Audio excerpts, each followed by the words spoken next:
Hola, ¿qué tal? Muy buenos días, buenas tardes, buenas noches, donde quiera que nos esté sintonizando. Damos gracias a Dios por este episodio, esta nueva entrega de esta serie que le hemos denominado La Fuerza de un Esclavo. Ya es la sexta entrega. Si usted es primera vez que se acerca a este estudio, le recomiendo que pueda buscar en nuestro canal las distintas entregas anteriores que son fundamentales tal vez para la comprensión de lo que hoy vamos a tocar. Soy el pastor Giovanni Ospina, estamos transmitiendo desde la ciudad de Cali, Colombia. Somos la Iglesia Confraternidad Cristiana Filadelfia. Le pido por favor que nos acompañe en un momento de oración para pedir a Dios su dirección, para que sea que Él nos oriente a través del estudio de las Escrituras. Bendito Padre Dios, gracias te damos, porque tú dijiste, no solo de pan vive el hombre, sino de toda palabra que sale de tu boca.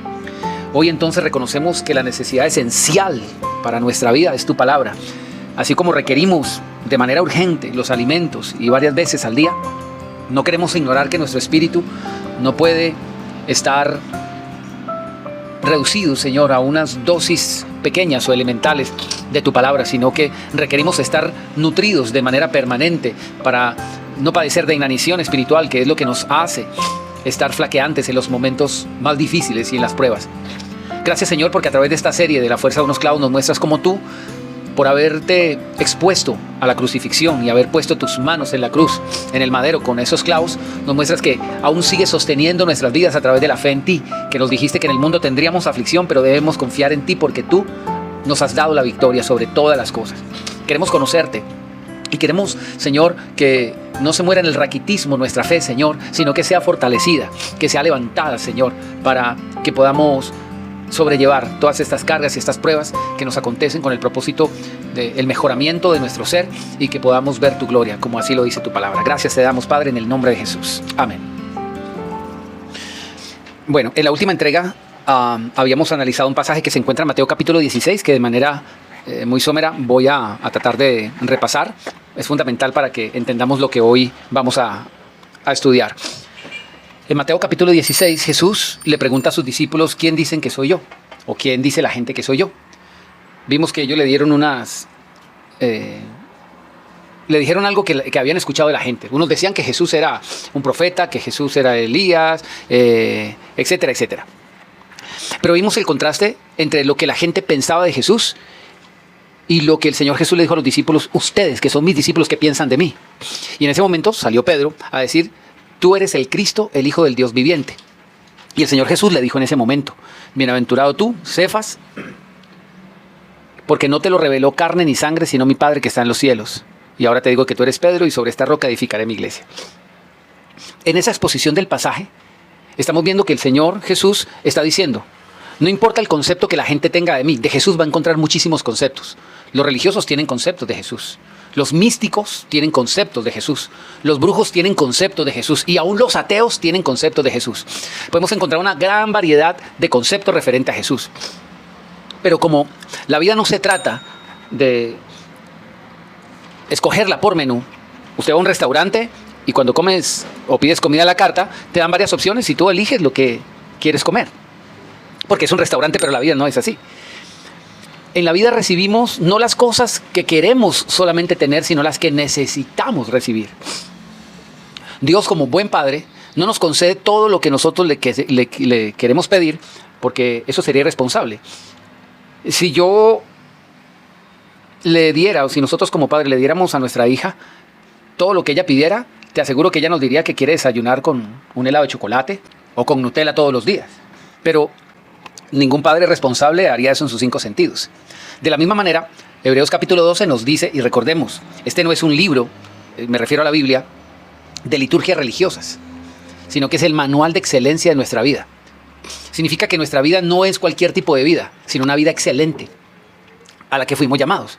Dice la Escritura también que nosotros fuimos llamados de las tinieblas a su luz admirable.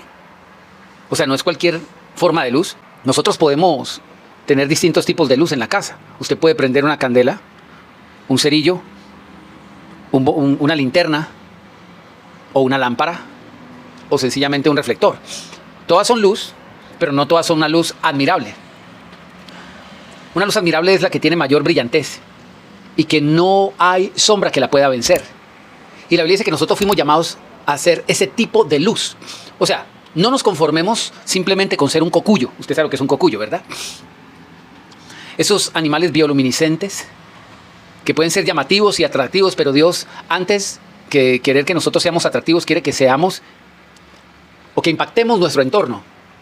Muchos cristianos se iluminan a sí mismos con luces llamativas, casi como esas que se utilizan en las fiestas, sí, con esas luces reflectivas que son de unos químicos que usted parte las manillas exacto, esas luces de neón, las que reparten la hora loca, ¿cierto? Ay, ¿cómo saben?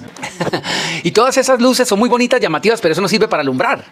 Entonces muchos cristianos son como esos seres bioluminiscentes que les gusta mostrarse con una cierta luz que realmente no es tan luz. Jesús quiere que resplandezcamos con su luz, que es admirable. Y créame que ese tipo de luz para algunos suele ser chocante. Yo no sé si a usted le ha pasado. En algunos momentos estuve trabajando en turno nocturno. Entonces me tocaba dormir de día. Y yo le colocaba unas cortinas, unas cobijas realmente, porque las cortinas todavía traspasaban la luz para que mi cuarto quedara súper oscuro. Y en el momento que me levantaba a quitar las cortinas, sentía ese impacto de luz como molesto que uno tiene que cerrar los ojos. Cuando uno está muy acostumbrado a la oscuridad, el impacto de la luz es chocante, molesta. Y ese es el tipo de luz que Dios quiere que nosotros irradiemos. Ahora, para darle ese potencial a esa luz, se requiere una energía. Estoy hablando en lo físico, en la función física de la electricidad. Esa energía viva que le da la luminiscencia verdadera a la luz del creyente se llama Espíritu de Dios. Y el Espíritu de Dios no es sencillamente un ente por allá extraño, indescifrable, que quién sabe cómo nos podemos relacionar con él, sino que es la esencia o la matriz de la vida misma nuestra. El Espíritu Santo está en nosotros, como dice la Escritura, justamente para que en nosotros se forme el carácter de Jesús. Es decir, es más real que la vida misma. Eso significa que nosotros, todos los creyentes, hemos de sufrir una transformación para que podamos parecernos a Jesús. Y aunque eso suene como utópico, como idílico, es la verdad. No en el Jesús como el personaje que caminó pues aquí en la tierra, que era el Salvador, porque nosotros no nos vamos a convertir en salvadores, pero sí en las expresiones de su naturaleza. ¿Qué significa eso? Que todos nosotros tenemos una tendencia hacia la oscuridad. Somos seres egoístas por naturaleza. Algunos psiquiatras hablan justamente del efecto del llanto del bebé cuando nace. Creo que era Freud el que hablaba de que ese es un gesto de egoísmo, del propio narcisismo con el que nace el ser. El Señor se atrevió hasta hablar de esas cosas, ¿no? Sin embargo, si se hace un análisis de la naturaleza humana, tiene mucha relación. El hombre tiene un instinto de supervivencia que hace que sea por naturaleza egoísta, que piense primero en sí, por la supervivencia, antes que los demás. Se han sabido de casos, y eso está documentado históricamente, que en momentos de hambruna hay lugares, hay sitios donde padres y madres, para decirlo un poquito más elegante, algunos padres terminaron convirtiéndose en antropófagos de sus propios hijos. En Deuteronomio, en el quinto libro de la Biblia del Antiguo Testamento, Deuteronomio capítulo 28, en el versículo 47 en adelante, habla de una condición del pueblo de Dios, del pueblo de Israel, digámoslo así mejor, del pueblo de Israel, que en un asedio, en algo que se llamó el cautiverio, tuvieron que experimentar una situación semejante por desobediencia a Dios. Se estaban alejando tanto de Dios que evidentemente alejarse de Dios significa alejarse del bien, de toda fuente de bien. Por tanto, no es que Dios les estuviera enviando mal, era natural que ellos se estuvieran acercando al mar porque se están apartando del bien. ¿Me hago entender? Si tú te apartas del bien, es natural que te acerques al mal. Hay gente que tal vez no comprende esto y piensa que Dios le está enviando males. Dios no le está enviando males. Mire, hay un principio. Yo creo que la mayoría de nosotros conocemos el Salmo 91 que dice: el que habita al abrigo del Altísimo morará bajo la sombra del Omnipotente. Escúcheme, el que habita al abrigo del Altísimo. Entienda lo que eso significa. La imagen que se está dando en ese Salmo de Dios es como un ave que está protegiendo a sus polluelos. Y aunque sus alas puedan ser muy extensas, tienen un límite. Y no es que haya un límite para el amor de Dios. Definitivamente no lo hay. La misma Escritura, la misma Biblia nos dice que el amor de Dios es muy ancho, muy alto, muy profundo. Hay una canción infantil que casi la mayoría de nosotros conocemos que dice que cuán grande es el amor de Dios, tan alto que no puede estar arriba de él, tan bajo que no puede estar abajo de él. ¿Cómo dice, Ronita? Tan ancho que nunca puede estar por fuera de él. Así es el amor de Dios. Imagínense, el amor de Dios es descrito como algo tan alto que no puedo estar nunca por encima de él. ¡Guau! Es tan ancho que nunca puedo salirme de allí. En síntesis, el amor de Dios es algo extraordinariamente grande que nunca me puedo salir de allí. Es decir, Dios nunca me va a dejar de amar.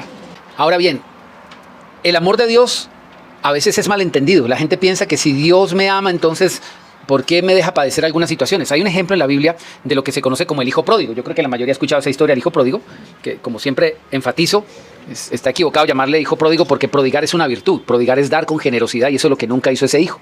Yo le llamo el hijo derrochador, el hijo contumaz y rebelde. El hijo que en su propia mente era, ¿cómo se dice? Él en su mente se consideraba tal vez un bastardo, un hijo ilegítimo, porque él quería todo del papá, pero sin el papá. Quería todo del papá, pero sin el papá, porque un día le dijo a su papá, deme toda la parte de los bienes que me corresponde. Es decir, consideraba prácticamente casi que muerto al papá, porque le estaba pidiendo la herencia con el papá vivo. Y dijo, reúname todo lo que me corresponde, que me voy a vivir lejos. Es decir, yo quiero todo lo de mi papá, pero lejos de mi papá.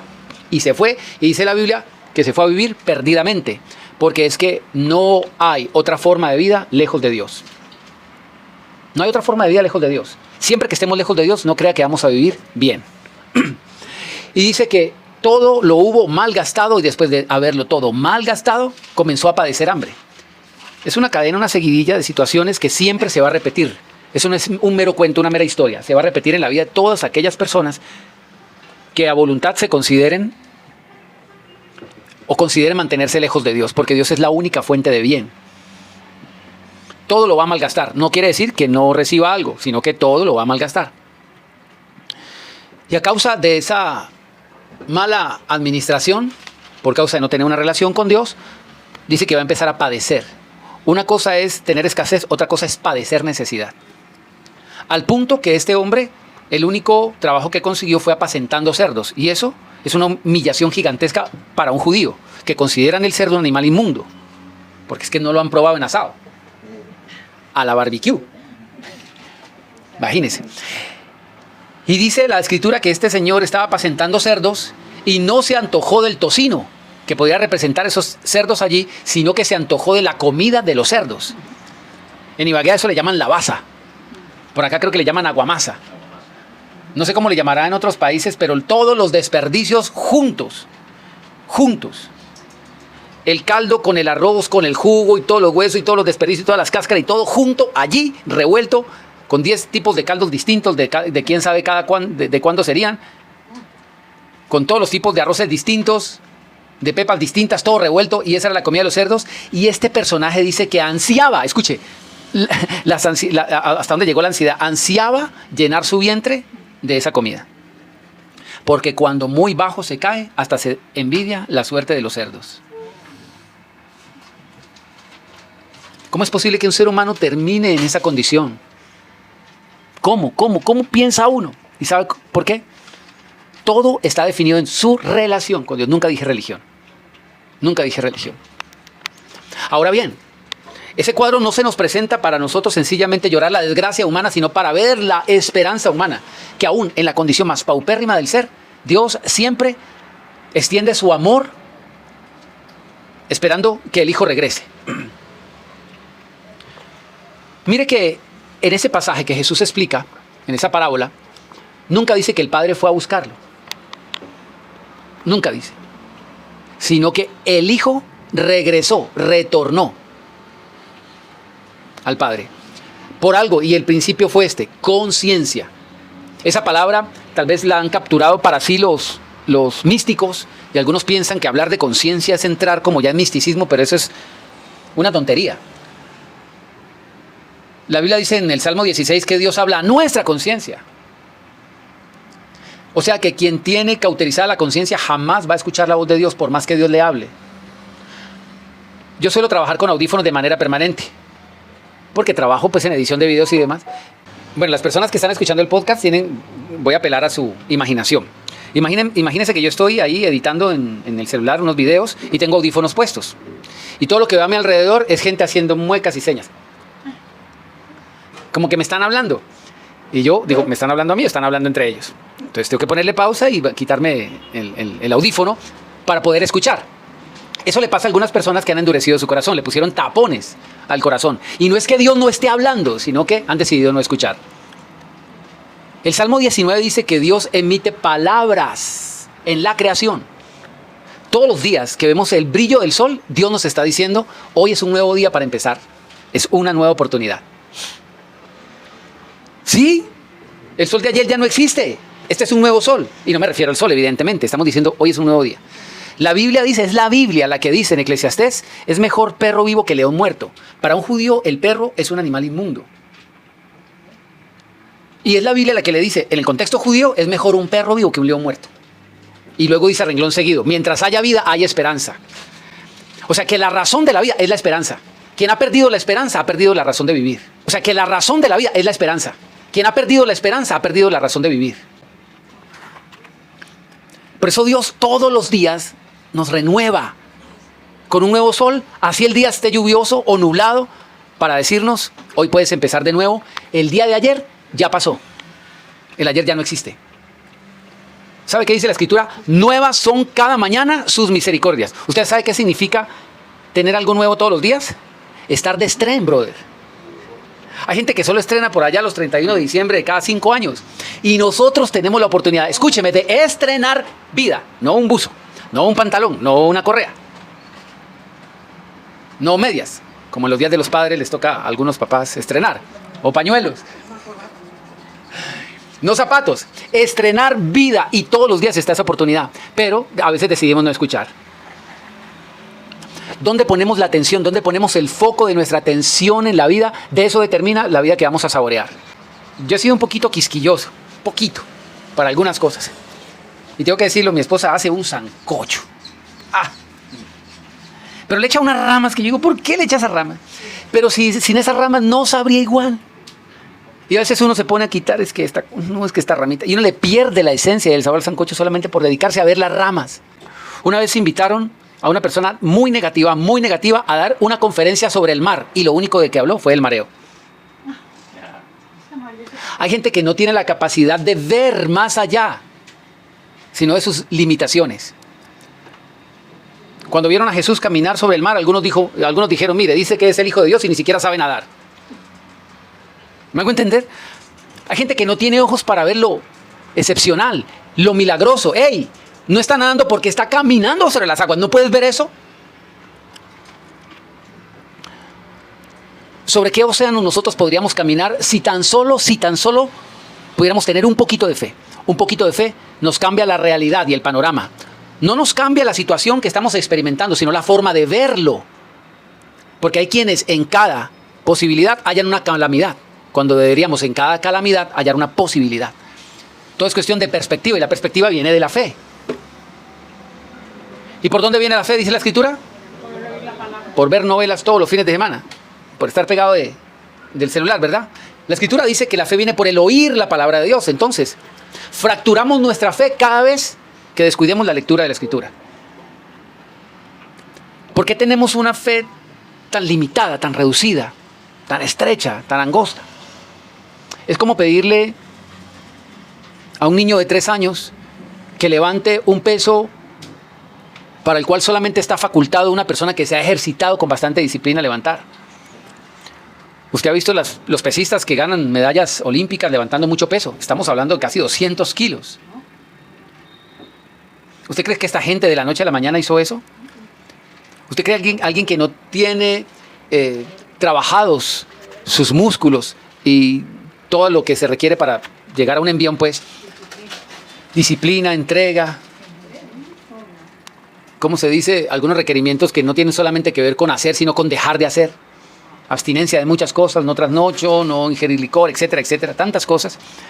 Pero quien no se ejercita para la fe es igualmente raquítico,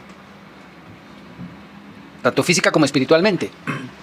Y por eso nosotros a veces somos un poco incoherentes, porque sabemos que la vida requiere de fe, pero no la desarrollamos. Queremos llegar de la noche a la mañana a levantar algo que es pesado, como es la vida misma, y nos sentimos, y a veces muchos queremos renunciar a la vida porque creemos que no podemos con ella. Pero lo que Dios quiere es mostrarnos que sí podemos, pero necesitamos ejercitarnos. Es que Dios no nos está diciendo que levantemos algo que no podemos. Él está diciendo, si trabajas vas a poder, porque la vida es así. Jesús nunca nos puso la vida color de rosa. Él dijo claramente, en el mundo van a tener aflicción, pero confíen. Por eso es que yo quiero prepararlos para que venzan desde mi potencialidad, desde mi capacidad al mundo. Yo he vencido al mundo y yo en ustedes puedo hacer que ustedes lo venzan desde mis capacidades, dice Dios. Ahora, ¿cómo podemos desarrollar esas capacidades? Allí venía, para eso está el Espíritu en nosotros. Para que veamos que Dios tiene misericordia, que el amor de Dios está siempre allí. Pero mire que el amor de Dios, aunque estaba siempre de manera permanente, perenne, para con el hijo derrochador, eso no evitó que el hijo viviera perdidamente. No malinterpretemos que si a veces llegamos a vivir unos episodios negativos que no queremos experimentar, no es que Dios no nos ame. Lo que pasa es que Dios quiere que recapacitemos y que nos encontremos en el lugar correcto para recibir todo aquello que anhelamos.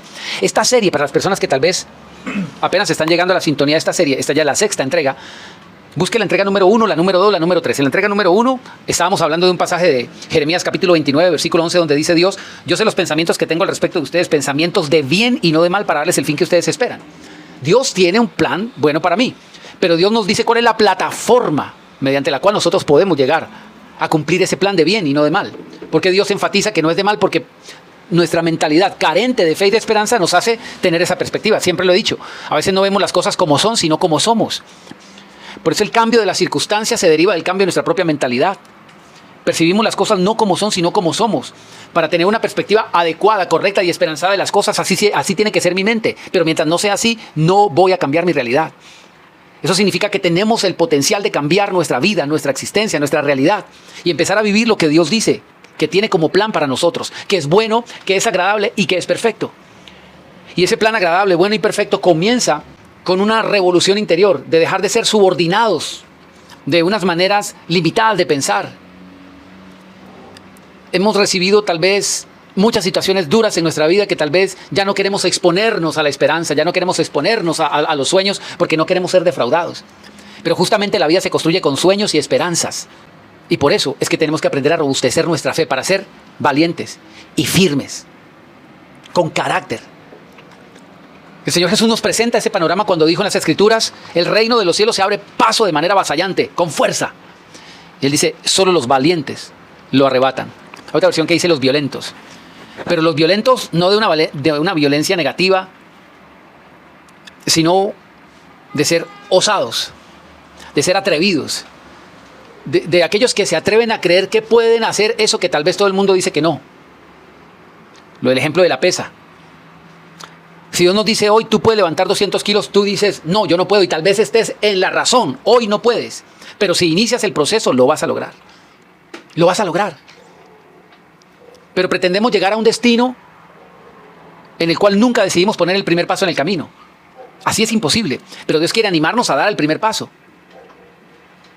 Dios me dio la oportunidad de estar en Atlanta, donde Martin Luther King, el líder que se levantó en contra de la discriminación racial, yo sé que usted sabe quién es Martin Luther King, y en la casa donde él vivió hay un museo, y compré este cuadro que dice: la fe es dar el primer paso aunque no veas la escalera completa. La fe es dar el primer paso aunque todavía no veas la escalera completa. Eso es la fe. Es una certeza de lo que se espera y la convicción de lo que no se ve. Certeza de lo que se espera. Significa que para tener verdaderamente fe hay que estar esperando por algo. No podemos vivir allí, como dicen algunos, al garete, a lo que venga. Porque la fe es objetiva. Tiene un punto de referencia claro. Los pensamientos de Dios no son revelados por la Escritura. Él sabe y usted tiene que saber lo que Él quiere para usted. ¿Y qué es lo que Él quiere? Ahora sí vamos a comenzar después de esta breve introducción. Que nosotros seamos transformados. Comenzamos leyendo, o por lo menos resumiendo, lo de Mateo capítulo 16, donde Jesús le dijo a Pedro: tú vas a dejar de ser Cefas, que era arenita, algo maleable, que realmente no tiene firmeza, y te va a convertir en una roca. Pero esa transformación de tu ser es necesaria, porque si no, no puedes convertirte en mi propia morada. Jesús dijo: en ese fundamento edificaré mi iglesia. ¿Qué significa eso? Jesús dijo que la iglesia no es un recinto, que la iglesia ni siquiera es una religión, un grupo religioso, sino un ser que permite que Jesús se manifieste desde él. Allí voy a edificar mi pueblo. Con firmeza, con carácter, lo que es una roca, solidez, firmeza, estabilidad. estabilidad en la forma de pensamientos, en el carácter, incluso hasta en la forma de sentir. Porque no es equivocado sentir, pero hay que aprender a sentir y hay que saber cuál es la forma de los sentimientos. Porque hay sentimientos que por la forma con la que vienen y los admitimos resultan ser destructivos. Nadie se quitó la vida sin un sentimiento desbordado. Porque los sentimientos tienen que tener un cauce y si uno no les pone el freno, el desbocado es usted. Usted sabe lo que es el freno en los caballos, ¿verdad? Mire que no se le disminuye la fuerza al caballo, simplemente se la limita. Nosotros tenemos un gran potencial, pero ese potencial puede ser para bien o para mal. ¿Qué determina que no sea para mal? El límite que se nos pone, el freno. Y eso habla de firmeza y de carácter. Tenemos que aprender a llevar cautivo, dice la Escritura, todo pensamiento a la obediencia a Cristo. No tomar determinaciones según lo que nosotros pensamos o lo que nosotros creemos que debería ser. Respecto a esta situación, sencillamente esa persona determino, me cae mal, no le vuelvo a dirigir la palabra, me enojo y me permito sentir rabia y odio para con esa persona porque me cae gorda, decimos. Entonces, miramos desde nuestra perspectiva y creemos que esa es la respuesta y la solución. Pero en contraparte a eso, hay un Jesús que murió en la cruz y que está sentado a la diestra de Dios y está esperando de mí lo contrario. Entonces yo decido, si me lleno de orgullo, de enojo, y cierro mi corazón y me endurezco, y decido obedecer a esos criterios negativos que lo único que hacen es hundirme en maldición y perdición, o decido honrar y obedecer a Dios, diciendo, Dios, voy a tomar la decisión de hacer lo que tú quieres que haga, y aunque sé que se opone a mi ego, se opone a lo que yo quiero, se opone a mi bienestar, o por lo menos a mi sentir, pero aunque se oponga a eso, yo determino hacer lo que tú me digas. Y si me toca poner la otra mejilla, la pongo porque yo sé que esto es para honrarte, para hacer lo que tú pides, porque esto es lo que me va a traer bienestar. Así no lo entienda. Así no lo entienda. Pero nosotros aceptamos muchas veces lo que el mundo pondera como bueno, como lo correcto. No es que no se deje mangonear, es que hágase respetar y es que no, es que haga sentir su voz y su protesta. Y si le gritan 2 veces, usted grite 10. Y nos enseñan eso. ¿Y dónde queda el Jesús que nos dijo ponga la otra mejilla? ¿Qué significa eso? ¿Será que significa dejarnos acribillar? ¿O será que significa responder con el arma contraria? Porque entiendo que esto es una lucha espiritual y que mientras me ponga en el ring utilizando las armas del enemigo, jamás voy a salir bien librado. Cuando Jesús le dijo a Pedro que se convertiría de arena a roca, me dio algo. Y le dijo, mira, tú vas a poder tener esta transformación porque ya no empiezas a tener el concepto que el mundo tiene de mí, sino el que viene del cielo. Bienaventurado Pedro, porque no te lo reveló carne ni sangre. Cuando usted admite la revelación de quién es Dios, ya no hay cuestionamientos. Tú le dirás a Dios, Señor, voy a perdonar, voy a bajar la cabeza, voy a agacharme, voy a ser humilde, porque yo sé que tú eres bueno. Porque tú me prometes que si hago esto, todas las cosas van a resultar bien, aunque me parezca contradictoria a mi razón. La gente creyó locos a los magos que venían de lejos con regalos impresionantes, que venían del oriente. Y cuando visitaron el palacio del rey de Herodes para preguntar por el rey de los judíos que había nacido, Herodes dijo, ¿cómo así? Si yo soy el único rey aquí. Y aquí en el palacio el único rey soy yo y mis hijos y mi descendencia. Para ellos les resultaba inverosímil que llegara semejante corte real, con semejantes regalos, a buscar un rey que lo habían de encontrar en un pueblucho por allí, olvidado, del que nadie daba absolutamente nada positivo de criterio sobre él.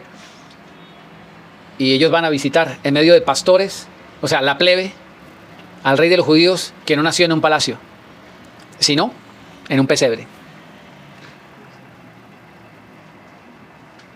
Y cuando vieron a José y a María, que no eran de la casta, de la alta alcurnia, que no tenían el abolengo de los grandes, eso sonaba inverosímil. Pero ¿sabe? Esos seres importantes vinieron y creyeron el mensaje que se les reveló siguiendo una estrella, es decir, siguiendo una luz, es decir, siguiendo una guía, como hoy nosotros seguimos la estrella única que tenemos para encontrar a Jesús. Es la Escritura. La nobleza fue la que los guió, no la estrella. Porque ahí estaba la estrella, pero si no tenían nobleza jamás la iban a seguir. Como el ejemplo que le decía ahora de los audífonos. Dios siempre va a estar hablando, pero otra cosa es que usted quiera escucharlo. Dios siempre está hablando, pero pasamos desapercibidos. Yo acostumbro orar Bueno, ahora último me he acostumbrado a orar mirando por la ventana, buscando estrellas, luna en la mañana o el sol.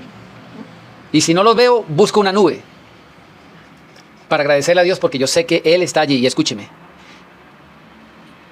Dios no tiene amaneceres porque a Dios no lo ronda el sol.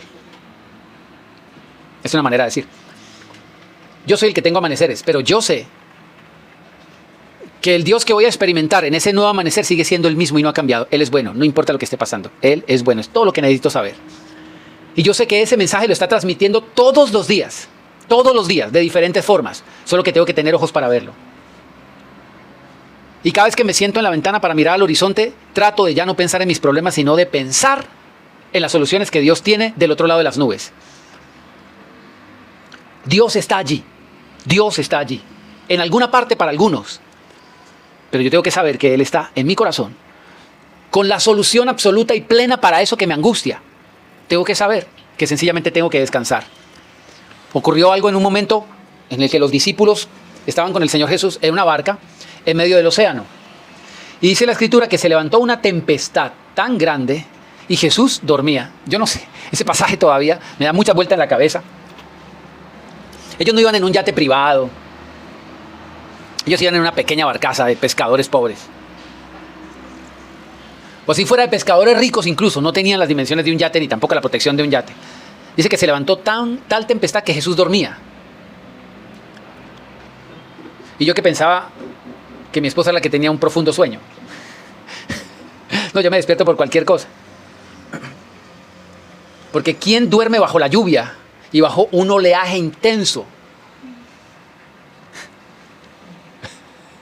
No. La otra vez mi esposa se despertó y me preguntó qué día es hoy. ¿Cuántos días llevo durmiendo? Así me dijo. Ella no duerme, ella hiberna. Parece oso polar. O koala, no, mentira. Cuando nosotros traemos a la mente esa imagen, uno dice, ole, ¿cuál es la tranquilidad del Señor? Que ni su propia naturaleza física le inmuta a intranquilizarse. En contraste a eso, sus discípulos, sus seguidores, sus más cercanos, su círculo íntimo, aquellos que fueron llamados porque Dios los escogió, dice la palabra que Jesús pasó una noche entera orando, noche con madrugada incluida. El Señor Jesús oró para preguntarle a Dios quién de ese poco de señores iban a ser los 12. Eso era una revelación, eso era una profecía. Y el Señor Jesús, siendo quien era, tuvo que orar toda la noche y toda la madrugada para que el Señor le revelara 12 nombres. Y uno dice, es que si el Señor se lo reveló, pues porque estos eran los más grandes. Le recuerdo, uno de ellos le cortó la oreja a otro. Le recuerdo, uno de ellos lo traicionó. Le recuerdo, uno de ellos incrédulo dijo, hasta que no meta mi dedo en sus llagas, no creo. Y quién sabe qué más harían los demás. Muchas cosas había allí. Y esos 12 supraescogidos, con profecía y revelación del cielo, estaban allí llenos de miedo, llenos de pánico, llenos de estrés, de ansiedad, de angustia, con el Señor Jesús al lado, el que había sanado a los enfermos, el que había caminado sobre las aguas, el que había multiplicado los panes y los peces, el que nació de una virgen. Como una niñita que nunca había tenido relaciones viene a quedar embarazada. Eso era un milagro suficiente para creer y no se necesitaba ningún otro. Pero milagro tras milagro, milagro tras milagro, ellos se inquietaron de la tranquilidad. Imagínense, ya no estaban inquietos por la tormenta solamente, ya no estaban inquietos por el oleaje, ya no estaban inquietos por el problema, sino por la tranquilidad del otro. Es que cuando una persona se inquieta, es inquieta. Y hasta le inquieta la comodidad de los otros. ¿No ha visto que eso es casi como contagioso? Pero usted tan tranquilo, le dije. Oiga, ¿y entonces qué espera? Pero usted tan tranquilo, vea cómo estamos. Es que pues, no se trata de eso. ¿Es que acaso una cabeza intranquila puede pensar? No piensa, no piensa. Se descoloca antes. La Biblia dice que el Señor dormía. Y cuando el Señor se despertó, no por los truenos, no por el oleaje, no por el agua, el torrencial. Eso demuestra que despierta al Señor Jesús, ¿no? Es decir, la exposición de todos nuestros problemas no despiertan al Señor, sino la persistencia de sus discípulos. Y llegaron obviamente con agradecimiento, Señor, gracias por estar aquí en la barca, ¿cierto? No, le jalaron la ropa. Algunos le habrán jalado el pelo. Señor, no tienes cuidado que nos vamos a morir, le dijeron. No tienes cuidado que perecemos. O sea, ya lo están culpando a él de lo que está pasando. O es que no tienes cuidado. O sea, vea lo que me está pasando a mí. Es que usted no, oiga, póngale cuidado a mi vida. Si no vela por la suya, por lo menos vea por la mía. Usted está bien tranquilo ahí. ¿Y qué quiere? ¿Que me intranquilice? ¿Sabe qué dijo Jesús? Nadie puede, por mucho que se angustie, añadir a su estatura unos centímetros. O sea que la angustia jamás va a producir un milagro. El salir de la angustia sí. Y uno piensa que sale de la angustia con la solución expuesta. No. Salir de la angustia es entrar en la fe, que es lo que va a producir eliminar el objeto de mi angustia. ¿Me hago entender? Es diferente. Es que a veces nosotros somos como caprichosos. Somos muy malcriados y la malcrianza que llevamos desde siempre se la queremos trasladar a nuestro padre en nuestra fe. Y le hacemos pataleta en pleno supermercado. Hasta que no me compre el bombón, no dejo de gritar y de tirar todos los artículos al piso. Así somos. Es decir, hasta que no me quite este problema, yo no te oro. Como si Dios necesitara nuestra oración. Somos nosotros los que necesitamos de Dios.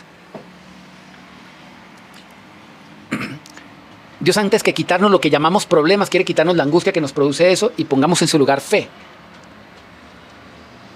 La angustia aparece por la falta de fe. No somos seres vacíos, tan vacíos del todo. Es que somos vacíos porque estamos llenos de tantas cosas que no nos edifican y que nos autodestruyen. Ese es el vacío mayor. Yo no sé si a usted le ha pasado que usted tiene una bolsa de basura en la cocina, pequeñita, y usted le taquea todos los días como si eso fuera una bolsa de 200 kilos. Y ya se va a reventar y le sigue echando y le sigue echando. Y escúcheme, esa bolsa está tan vacía como lo llena que está. Estar lleno de cosas que no sirven es estar muy vacío espiritualmente. Por eso el vacío se siente tan pesado. Y llega un momento donde la bolsa no aguanta y explota. ¿Se rompe? ¿Sí o no? Se rompe. Y sale ese hedor, ¿cómo es que se llama ese líquido? Los lixiviados de la basura. ¿Usted ha sentido ese olor? Después de un tiempo, mire que hasta lo putrefacto tiene vida. De allí salen gusanos, de los lixiviados. Y de los gusanos salen moscas. ¿Cómo? Oiga, ¿qué proceso evolutivo tan drástico? En menos de una semana ya se produce todo eso. Créame, va a sonar fuerte lo que le voy a decir. Tome aire, por favor. Respire, cuente hasta 10. Por favor, no se vaya a alterar, no se vaya a enojar conmigo. Cuando el corazón está tan cargado, voy a decirlo de esta manera, de cosas tan innecesarias, es natural que los lixiviados de esos desperdicios, porque no se pueden utilizar para la vida, imprenden todo nuestro ser, nuestra perspectiva, nuestra forma de sentir, incluso hasta nuestra forma de hablar.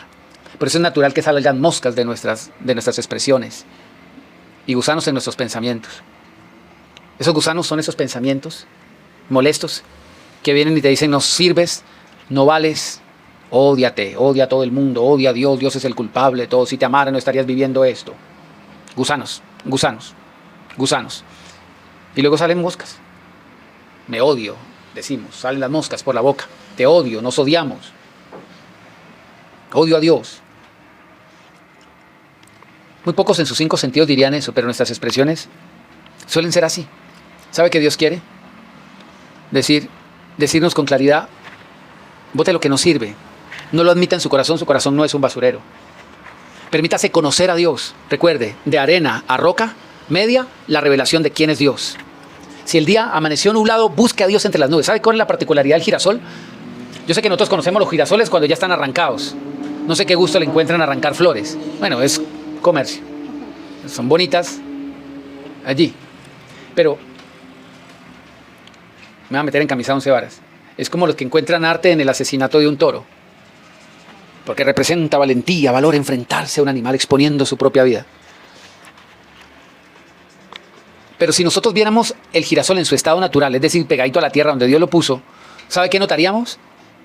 Que esa flor recibe el nombre de girasol porque esa flor naturalmente gira hacia donde está el sol. ¿Usted sabía eso? Por eso se llama girasol. Pero ¿sabe qué le pasa a esa flor en los días nublados?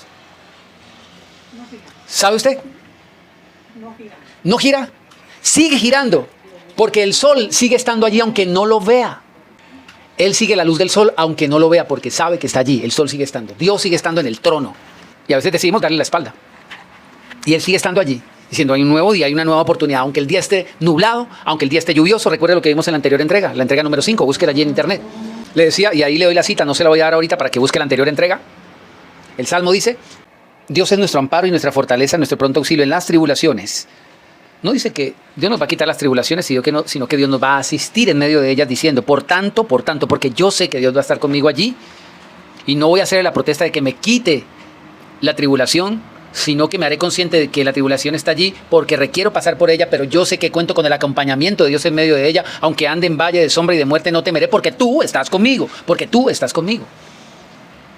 No temeremos, aunque la tierra sea removida y se traspasen los montes al corazón del mar. ¿Se acuerdan lo que decíamos? Eso es un cataclismo de unas dimensiones exorbitantes. No temer por eso significa la confianza que tenía el Señor Jesús. ¿Se puede llegar a eso? Sí, se puede llegar a eso. Es que usted pareciera que no le importara nada. No, no es eso. Es que yo sé que todo lo que a mí me importe, una situación que tiene que ver con mi vida, más le importa a Dios que a mí, porque Él murió por mi propia vida. Él no murió por Él. Él no tenía necesidad de morir por Él. Pues, ¿cómo así? ¿Usted cree que Dios murió por Él? ¿Acaso Dios necesitaba redención? Él murió por nosotros que necesitábamos ser redimidos. Murió por nosotros. Él está más interesado en mi propia vida que yo mismo. Es tan así que nosotros ni siquiera hubiéramos muerto por nosotros mismos aunque supiéramos que necesitamos la redención. ¿Por qué? Porque eso queda confirmado porque no somos capaces de morir a nosotros mismos para que podamos recibir la redención que Dios tiene para nosotros. Él quiere lo mejor para mí y me pide despojarme de lo peor de mí. Y no estamos dispuestos a hacerlo. Y Dios dice, mire, si yo le quiero dar lo mejor a usted, ¿por qué le cuesta despojarse de lo peor de usted si eso es para su propio bien? Intente hacerlo desde mi ayuda y verá que la vida sí va a saber a vida. Porque yo he venido para que tengan vida y la tengan abundancia, aunque al principio tengan que sufrir escasez aún de la misma vida. ¿Por qué decimos que sufrimos al principio escasez de la misma vida para tener la vida en abundancia? Porque a veces sentimos que la vida se nos va. Pero no es que la vida se nos vaya, lo que pasa es que nosotros, con las cosas que se van de nosotros, le apegamos tanto al corazón que para nosotros eso es vida. Hay gente que le pone la vida a las cosas y cuando pierde esas cosas siente que la vida se le fue. Pero no se le fue la vida, es que usted apegó la vida a eso. Y lo que el Señor quiere hacer es hacerle consciente de que usted no necesita pegar las cosas a nada, ni a nadie. Porque ya no estaremos viviendo, sino que eso ya es un problema psicológico, se llama codependencia afectiva, emocional. Nuestra vida no deriva de nada de lo que nosotros tengamos. Jesucristo dijo, la vida del hombre no consiste en la abundancia de los bienes que posee. En 1 Corintios capítulo 2, ahora sí vamos a comenzar. Dice en el versículo 9, 1 Corintios capítulo 2, versículo 9. Antes bien, como está escrito, cosas que ojo no vio, ni oído yo, ni han subido al corazón del hombre son las que Dios ha preparado para los que lo aman. Nada que el hombre haya conocido, está escondido para el propio hombre que ama a Dios. Cosas que creemos imposibles de lograr, en las que nos sentimos incapaces de alcanzar, son justamente las cosas que Él tiene preparado para nosotros, solo si lo amamos y le demostramos amor. La pregunta es, ¿cómo debemos amar a Dios? Jesucristo lo dijo, Marcos capítulo 12. Amarás al Señor tu Dios con todo tu corazón, con toda tu alma, con toda tu mente y con todas tus fuerzas.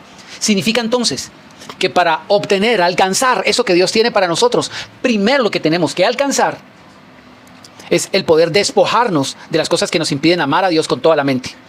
Es decir, de aquellos pensamientos que de manera reiterada concurren en nuestros pensamientos para desobligarnos de la palabra de Dios, para decirnos, no sigas esto es muy doloroso para ti. Conserva tu ego, conserva tu egoísmo, conserva tu caparazón, cual tortuga que necesita esconder su fragilidad detrás de un escudo que creemos que es infranqueable. Pero Dios es experto en romperlo y creemos que con eso nos hace daño. No, es que el Señor no quiere que usemos caparazones por nuestra debilidad. El Señor quiere hacernos fuertes. Es diferente. ¿Sabe por qué la tortuga es el ejemplo de fortaleza por el caparazón? Justamente porque es débil. Dios quiere dejar que nosotros dejemos nuestra debilidad, la arena, y transformarnos en roca firme, estable. Él no quiere disfrazarnos ni ponernos unos disfraces, unas corazas solamente externas y artificiales. Él quiere hacernos originalmente resistentes, fuertes y firmes. Que las circunstancias no nos dobleguen, sino que nosotros tengamos la fuerza para doblegar las circunstancias.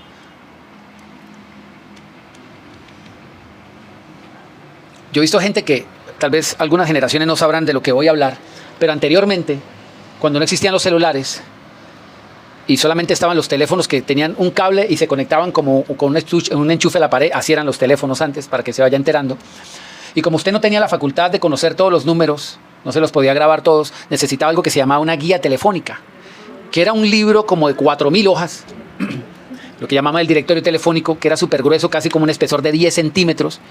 Y yo vi personas que rompían eso con las manos, lo rompían.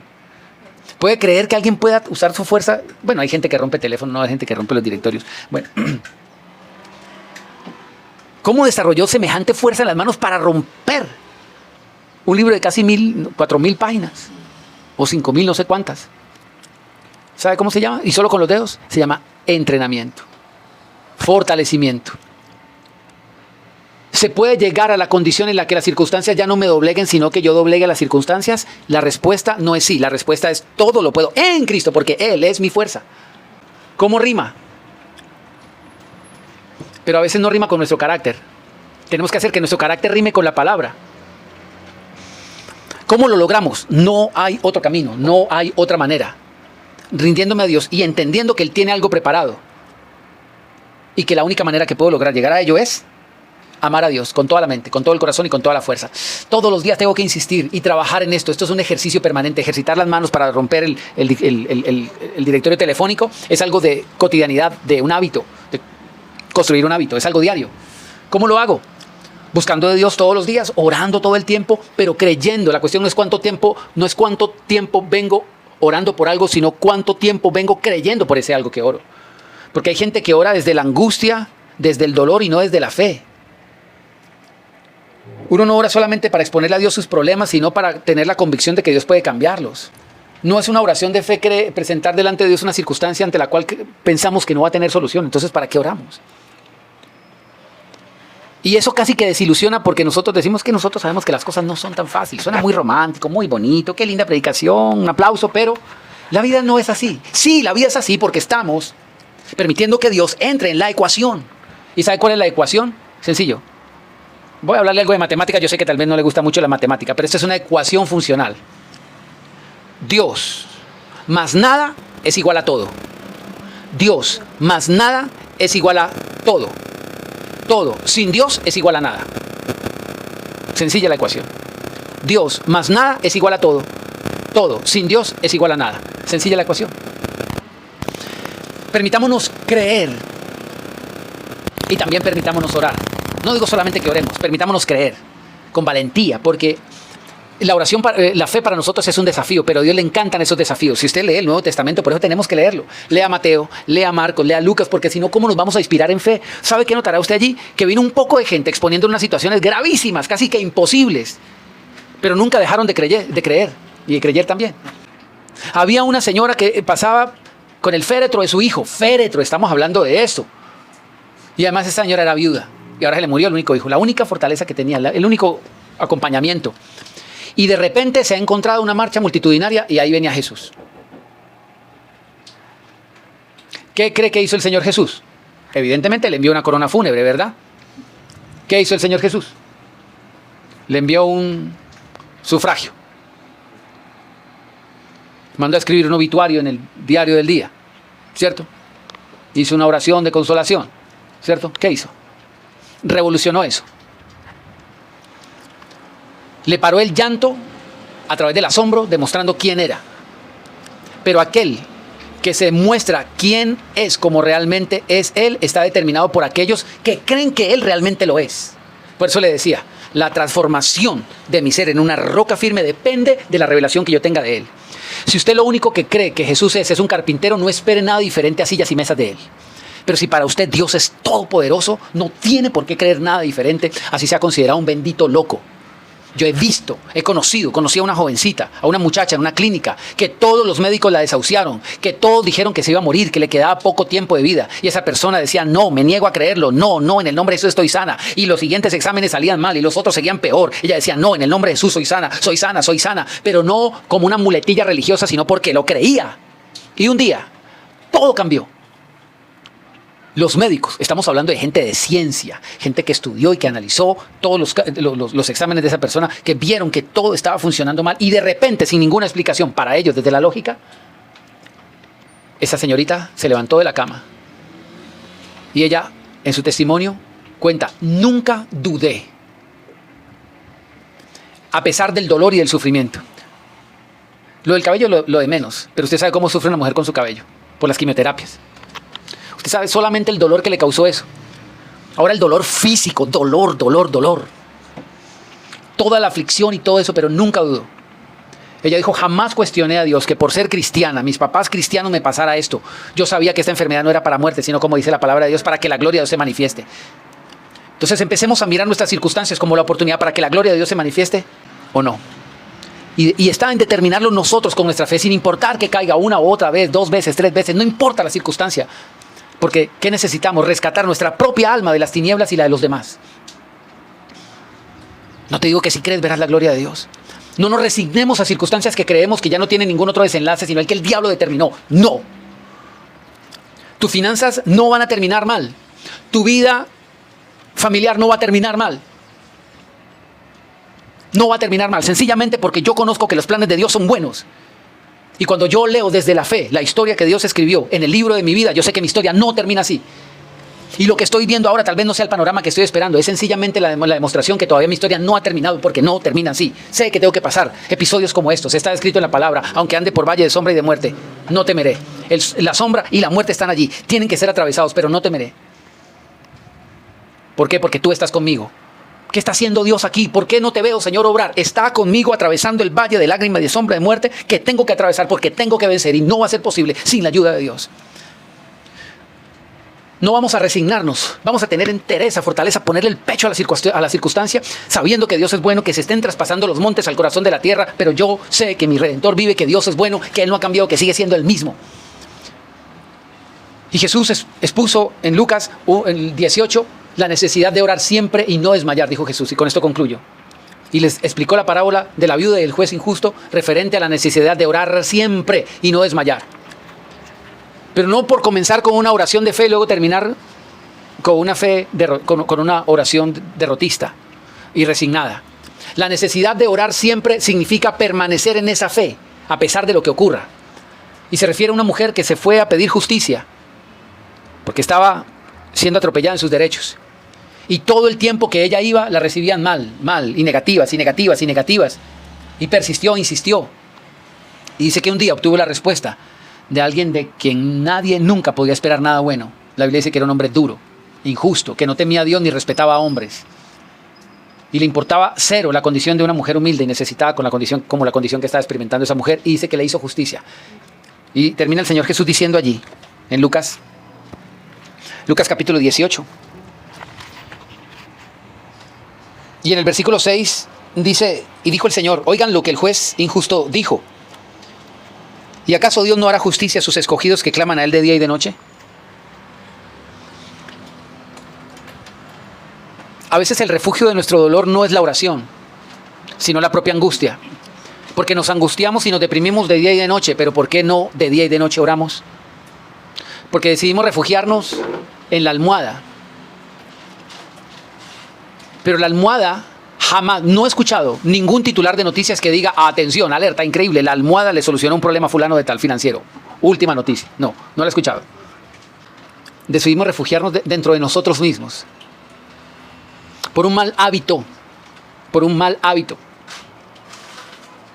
de autocompadecencia. A ver si podemos llamar un poco la atención de Dios, ya no desde la fe, sino desde la conmiseración. Pero es porque no hemos entendido cómo Dios obra. La mano de Dios se mueve desde la fe. Y tenemos que arrebatar esas bendiciones para nuestra vida. Y cuando digo arrebatarlas, lo que trato de decir es que tengamos una actitud de firmeza para vencernos a nosotros mismos, a nuestras propias incapacidades, porque no se trata solamente de obtener algo, sino de vencer esa incapacidad que me limita y que no me está permitiendo estar en la condición en la que siempre voy a recibir. A poder vencer ese autosaboteo que de manera constante está viniendo a mí y lo fortalezco cada vez que lo sigo alimentando. Porque cada vez que me doy a esa pena y pastorear esa pena y a sufrirla y a llorarla y a beberla o qué sé yo, la robustezco más. Alguien decía que dentro del ser, esto es una anécdota de los nativos americanos, no recuerdo cuál era la tribu que hablaba de esto, y es muy bíblica por demás, y decía que dentro del ser humano residen dos fieras salvajes con un ímpetu voraz, que luchan interiormente. Una representa lo bueno, el bien, y la otra lo malo. Y siempre nos encontramos en esa lucha, en esa dualidad interna, y la pregunta que se formula allí es, al final, ¿cuál crees que va a vencer? Y la respuesta parece muy elemental, o muy simple, o muy lógica, pero es realmente poderosa. Al final, solo gana aquella que nosotros nutrimos y alimentamos de manera permanente. Un león, por fuerte que sea, por impetuoso que sea, por rabioso que sea, si no se lo alimenta, no va a poder lograr absolutamente nada. Será completamente debilitado. Tenemos que saber cómo robustecemos nosotros las emociones negativas para empezar a suprimirle el alimento, no darle mente a eso, y empezar a darle mente, aunque con eso parezcamos dementes. Alimentemos la fe, la fe, la fe.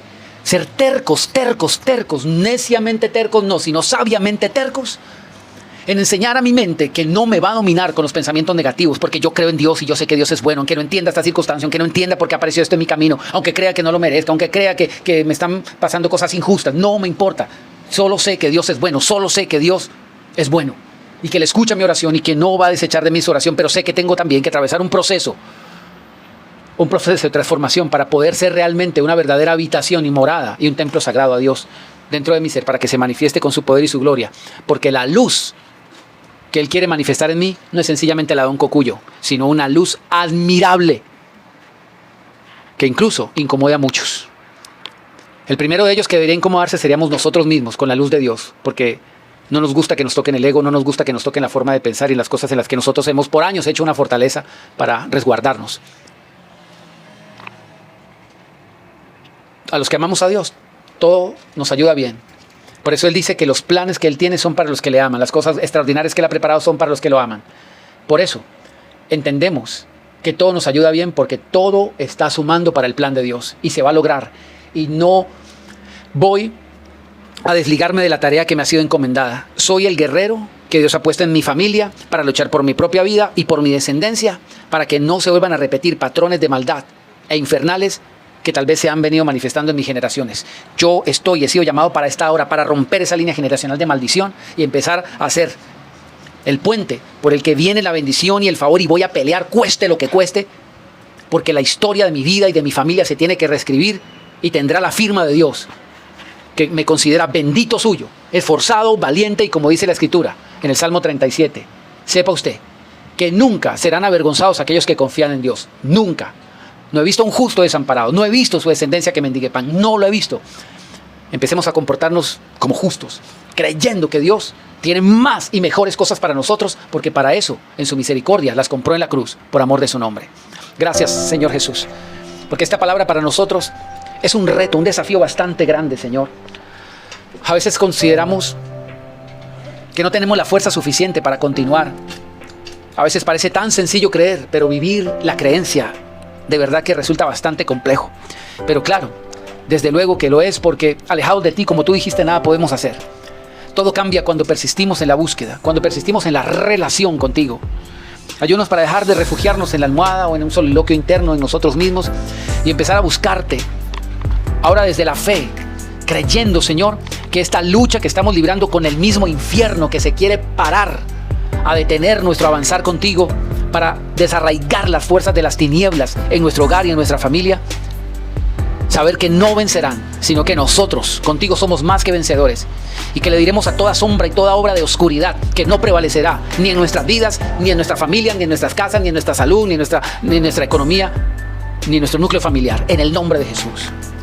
Contigo somos más que vencedores y aprendemos de David, que era un pequeño, un descartado por completo, pero pudo vencer al mayor gigante que se puso delante de él porque sabía que antes que desafiarlo solamente a él había desafiado al Dios de su nación. Hoy, Señor, sabemos que este desafío no es solamente nuestro, sino que contra el mismo reino de las tinieblas estamos luchando y por eso requerimos de tu intervención gloriosa. Y sabemos que no de otra manera, sino desde la fe podemos obtener la victoria. Ayúdanos a creer y ayúdanos también a descreer, a creer por lo correcto y por lo bueno y descreer por lo negativo. Porque no es que nos falte la fe, sino que la tenemos muy puesta en lo pesimista y en lo negativo. Ayúdanos a quitarla, Señor, del lugar equivocado y a ponerla en el lugar correcto.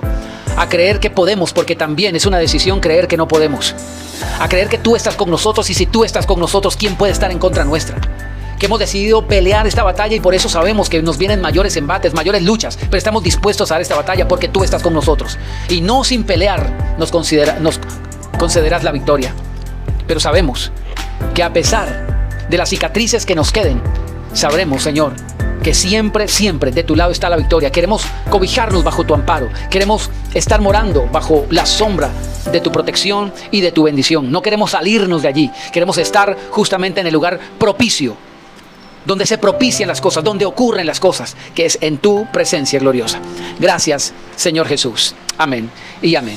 Y a todos ustedes, muchísimas gracias por estar siempre atentos de esta palabra que nos bendice, nos edifica, nos levanta. Sé que hay muchísimas otras personas que tal vez no sean cercanas a mí, que desconozco, pero seguramente sí son cercanas a ti y tú sabes que requieren de una palabra como esta para levantar sus vidas y su fe. Así que ayúdanos a alcanzar a aquellos que nosotros no podemos alcanzar porque están a tu alcance. Por favor, comparte este mensaje, ayúdanos sencillamente con un like, que esto ayuda a aumentar la difusión de este mensaje. Síguenos en todas las redes sociales y gracias si también consideras hacer un apoyo económico para hacer que esta obra pueda extenderse y expandirse para la gloria de Dios. Muchísimas bendiciones.